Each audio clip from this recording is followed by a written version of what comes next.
Welcome to Fight Back.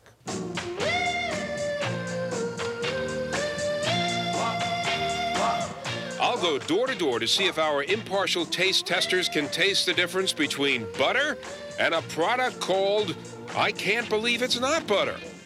We'll go along with the police as they set up a sting operation to crack down on a fortune teller ripoff.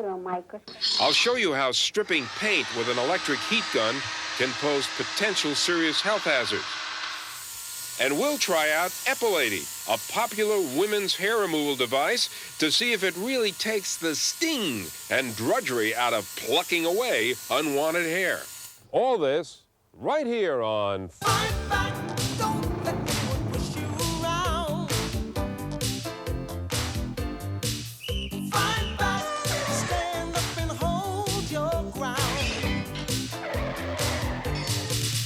Fight back, someone tries to do you in. Fight back, show them that they just can't win. We're out in this neighborhood on this beautiful day because of this letter that I received from Jack Wilson, who lives in San Gabriel, California. He writes, note the enclosed ad for I Can't Believe It's Not Butter.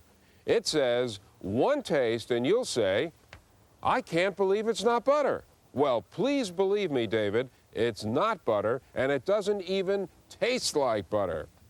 So who are we to believe? Let's let the people decide. I have a tray here. One piece of bread is spread with butter. The other piece is spread with a product I can't believe it's not butter. Now let's find some hungry taste testers.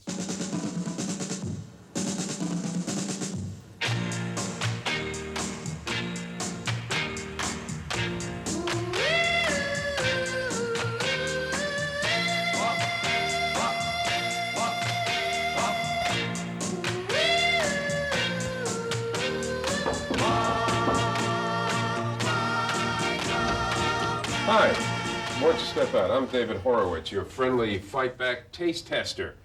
What's your name? Mary Cadmus. Hi, Mary. Genevieve Cadmus. Mary Genevieve. What I've done is I've brought you a little impromptu breakfast here. And I'd like you to taste, if you would, each one of these little pieces of bread which we have placed with a spread on it. Then I'm going to ask you if you can tell me which one is the butter. Right. Okay, Mary, go ahead.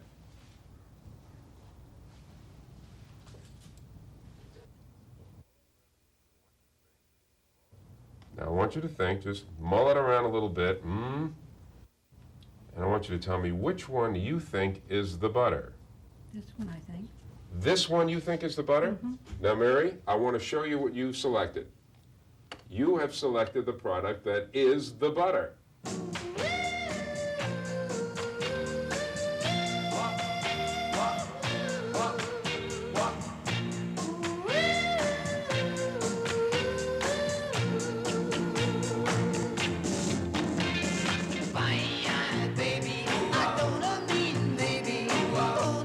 I like this the best. I can't believe it's not butter.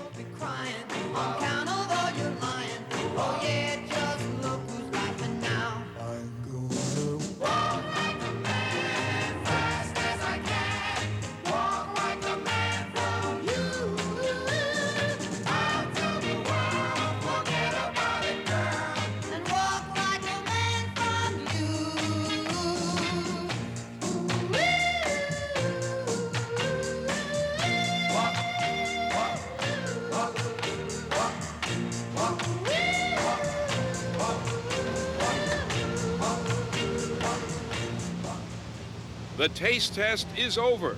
Now the results. This one is butter. I can't believe it's not butter. And you picked butter. This one was the butter. I was right. I think this one, David. I can't believe it's not butter. I picked the butter. I'm a butter lover. It's not butter? That one right there. Well, you got me. You picked butter.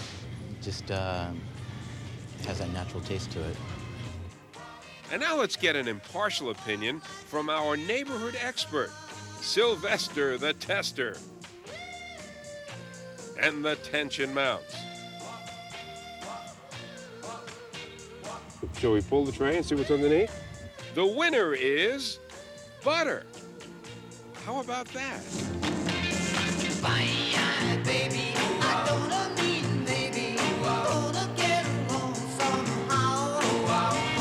Our judges rule it's a draw because Sylvester the cat, although he's just as sweet as can be, cannot tell us why he picked butter.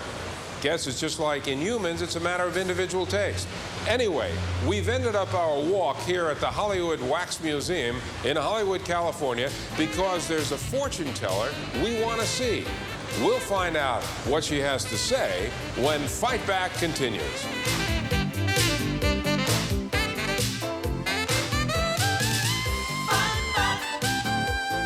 That fortune teller's around here somewhere. Ah, here she is. And for just 25 cents, I will find out what the future holds. I just can't wait to see what my fortune's going to be.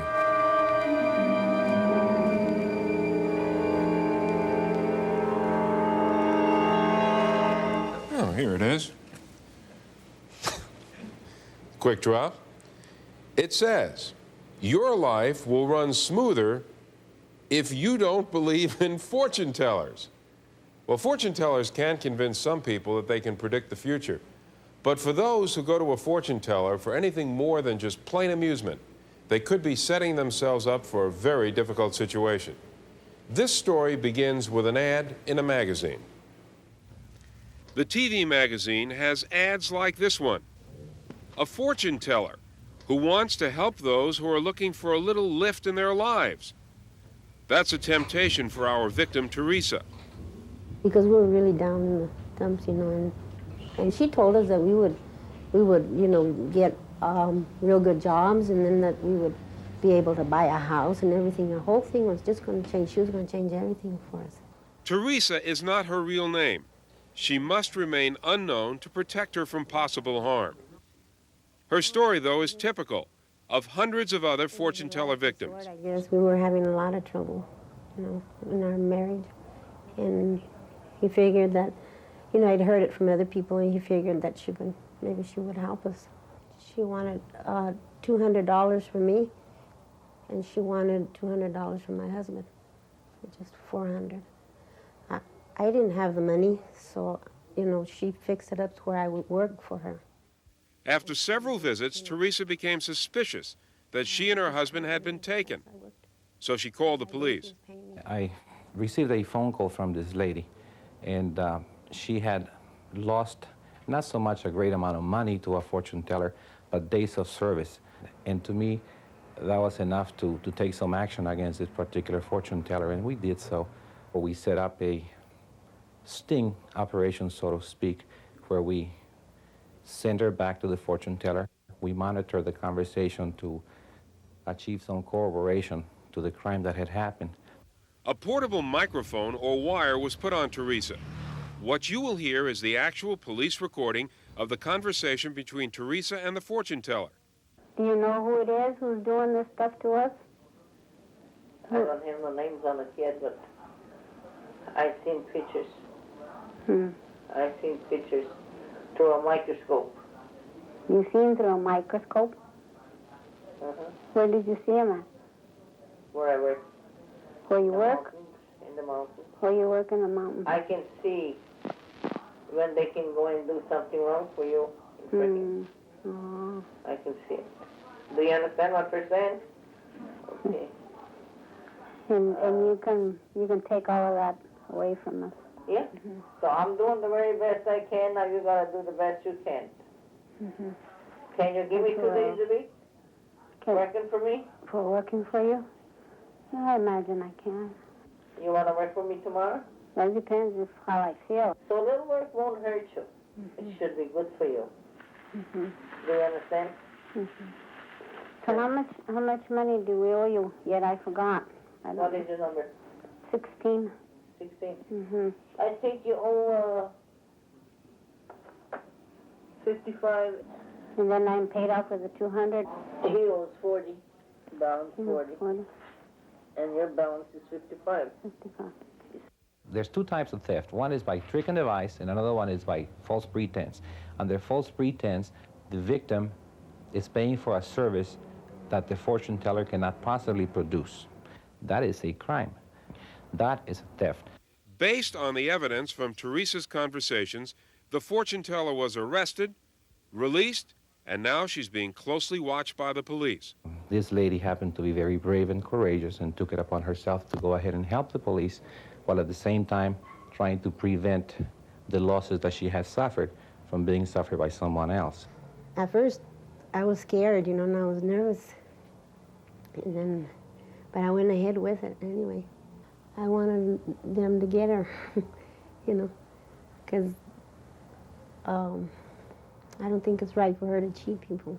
And I wanted to keep other people from getting, you know, having them do the same thing to them. I'm pleased to report that Teresa and her husband did get their money returned, and I want to commend them for fighting back. The lesson they learned is an example for all of us to remember. Now, speaking of remembering things, where did they put that horror file? I know that there's a place here that's a horror chamber. Let's go and see if it's there. Stop! If you are strong of heart, strong of will, and strong of stomach, you may continue. Talk about being predictable. Horror file, Chamber of Horrors, Dracula, the Wolfman. But there are letters here from you, our viewers, who have some contributions for our horror file. And the first one comes from John Fincham, who lives in Dunwoody, Georgia. He writes, "My wife and I were driving on Interstate 75 in Kentucky and really thought we were seeing double. Why do they need two signs to direct us to exit 166? Good question, John. We called the highway department for Interstate 75 in Kentucky, and they gave us the answer. New signs were ordered to replace the old signs. But the company that put up the new signs didn't take away the old ones until a week later. So, John, you were seeing double after all." This next one comes from Faye Warshower, who lives in Wilbraham, Massachusetts. She writes, "How about this sign, David? We came upon it while coming out of a turn in Mawson, Massachusetts. Slow, cemetery ahead. Why should one slow down for a cemetery? I don't know, Faye. Sounds kind of spooky if you ask me." This letter comes from Oscar Nathans, who lives in Upper Montclair, New Jersey. He writes, "I took this amusing photo in Clifton, New Jersey. Daughters of Miriam Center for the Aged and the Recycling Center all in the same area. Thought it would be appropriate for your horror file." You're right, Oscar. Maybe it might be just that someone finally is doing something about finding a way to get some of our senior citizens back into the workforce. And let your letters find their way to our horror file. If you find an ad, label, or sign that is confusing to you or amuses you, send it to me. And if we use it on the show and can clear it up, I'll send you a Fight Back t-shirt and a copy of our theme. And we'll be right back to Fight Back as Fight Back continues.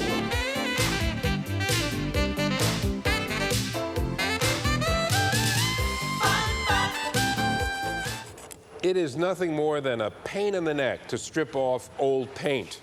It's one job that every do-it-yourselfer dreads. There's a new item, though, on the market that is taking some of the drudgery out of this chore. It's the electric heat gun, like this one. But if you plan on buying one, you should know this. A heat gun may look somewhat like a hairdryer, but the heat it puts out is far more intense. The airflow produced by a heat gun is hot enough to melt plastic, char wood, and even blister paint, which is exactly what they're intended to do. But beside the obvious dangers from burns, removing paint with a heat gun can also produce toxic fumes and dust, especially if it's used on old lead-based paint. Lead hasn't been used in interior paints for years, but lead-based paints are still found on home exteriors, on painted furniture, or hidden beneath coats of new paint in some older houses.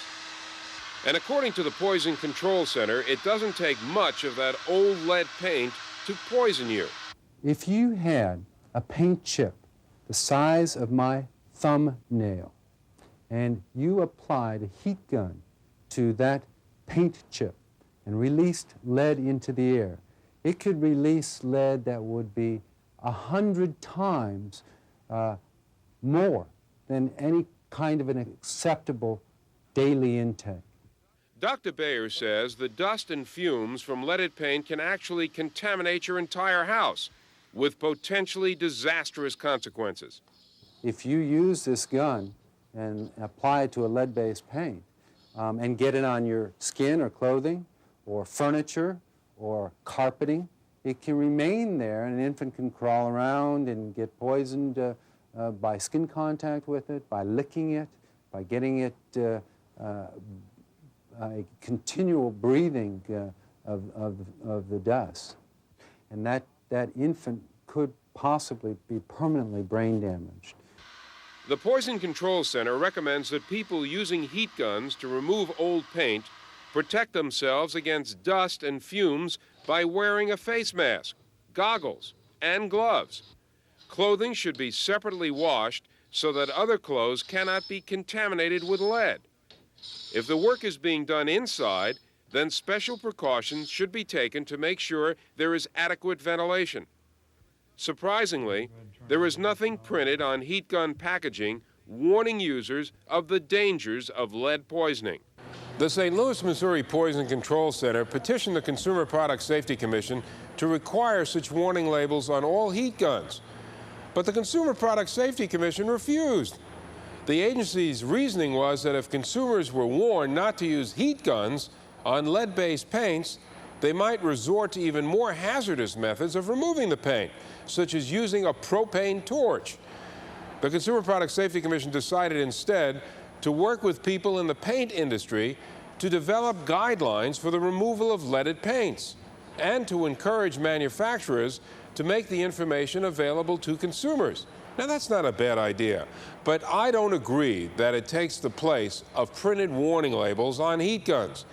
And I hope the Consumer Product Safety Commission rethinks its decision not to require such warning labels on heat guns. And now let's move on from paint remover products to a hair remover product. There's a new device on the market called Epilady. Here it is, and it seems to be selling like hotcakes. Over 3 million women in this country have either purchased the Epilady hair remover or received one of these as a gift. Some think it's the greatest personal care product they've ever owned. Others say they'll never use it again. The Epilady was designed and originally manufactured in Israel. The rotating coil spring catches the hair and pulls it out at the root. It leaves no stubble behind, while legs and arms stay hair-free for weeks, longer than with shaving. The Epilady is not intended for use on the face, underarms, or at the bikini line. Nor is it recommended for people with irritating skin conditions or diabetics who may have especially sensitive skin. The pain levels. But even those with normal skin sometimes find the Epilady too painful to use. When I first got it, I was excited to get it because I thought I could use it in between waxing. So I used it, and it felt like little needles all over my leg, and I was surprised at the pain level, and I just thought that it wasn't worth the pain level. The manufacturer admits there is some pain, especially when using the Epilady for the first time. But if the product is used according to directions, the company says such discomfort is usually minimal. It varies. For myself, I did feel the hair being pulled out, there's no doubt about it. For other people, they may not feel anything at all. So we say discomfort because they may not feel anything at all, versus they may feel an uncomfortable feeling. I think it takes more than one use to get the hang of it. And once you get the hang of it as to how to use it, then I think more people would like it. It does a marvelous job. I love it. I would prefer to be able to use the Epilady because I wouldn't have to shave my legs as often. But waxing is just as fast, and the pain level's not. It hurts, but it's over in a second. It's not like the Epilady. The pain just keeps going and going. But one important thing that I would like to point out is that for the price of one Epilady, all you would get probably would be two waxings. Epi Products, which imports the Epilady, is obviously aware of customer complaints. So it has set up a toll-free hotline to answer questions and explain how the product should be used, and also to try to resolve any problems with it. The number is printed on the brochures that come with each Epilady.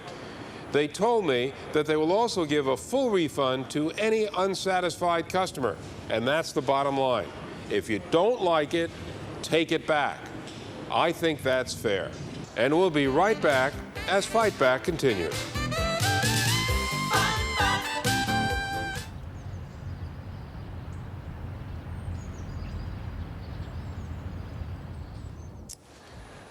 We're all out of time, but as I always say, you have to stay aware and informed and fight back. And don't let anyone rip you off. If you have a commercial that you'd like us to challenge, or if you have an idea for a story we can use on the program, write to Fight Back, Burbank, California, 91523. If we use your letter on the show, we'll send you a Fight Back t-shirt and a copy of our theme.